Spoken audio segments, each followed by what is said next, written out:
Bonjour et bienvenue dans cette nouvelle vidéo sur les réseaux. Et aujourd'hui nous allons parler de la couche transport. Donc l'objectif, ça va être d'éviter ça.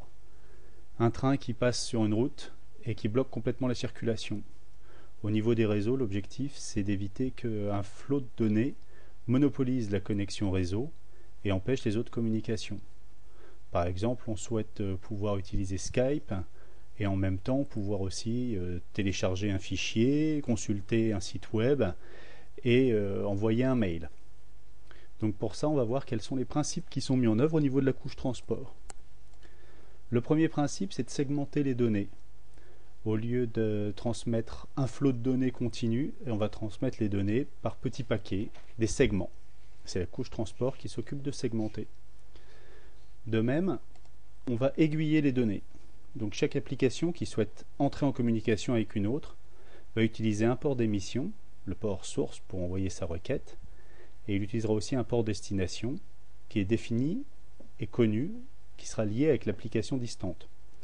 Par exemple, un navigateur va ouvrir un port quelconque, aléatoire, comme port source, et va chercher à se connecter sur le port 80 d'un serveur web. La réponse lui viendra sur le port qu'il a ouvert pour émettre sa requête.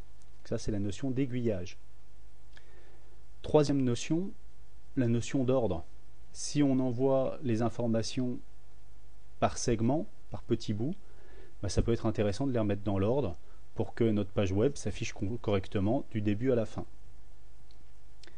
Enfin, quatrième principe, ça va être de fiabiliser l'échange et de s'assurer que toutes les données que l'on souhaitait transmettre ont bien été transmises. Donc si on fait un récapitulatif par rapport aux deux protocoles qui existent au niveau transport, que sont TCP et UDP, pour chaque type de données, au niveau de la segmentation, ces deux protocoles utilisent cette fonctionnalité et rendent ce service. Au niveau de l'aiguillage, ils rendent aussi tous les deux ce service. Au niveau de l'ordre, la mise en ordre, seul TCP fournit ce service. Et de même, au niveau de la fiabilité, seul TCP fournit ce service.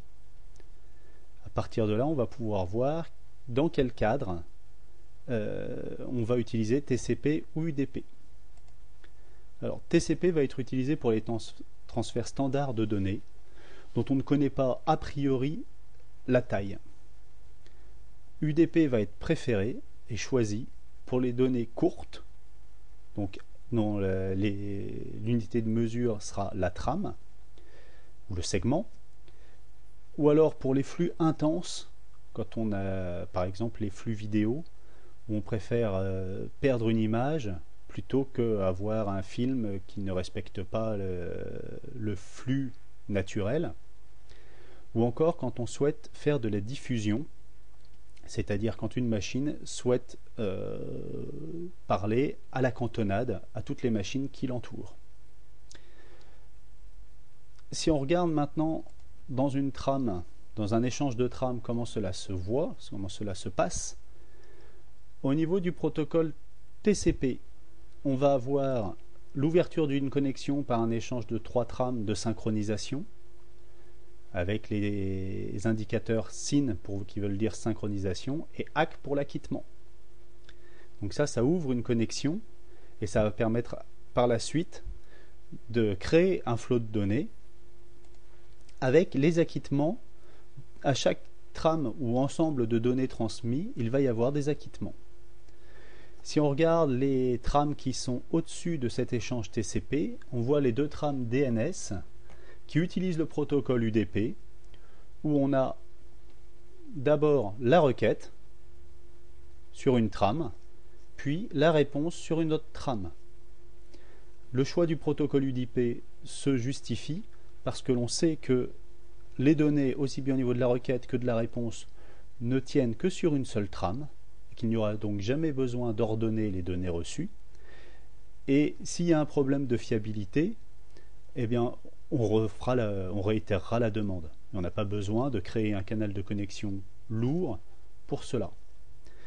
Si on regarde au passage les deux trames au milieu, la ARP, elles correspondent à une demande de la part de notre box ADSL pour faire le lien entre une adresse IP et une adresse MAC.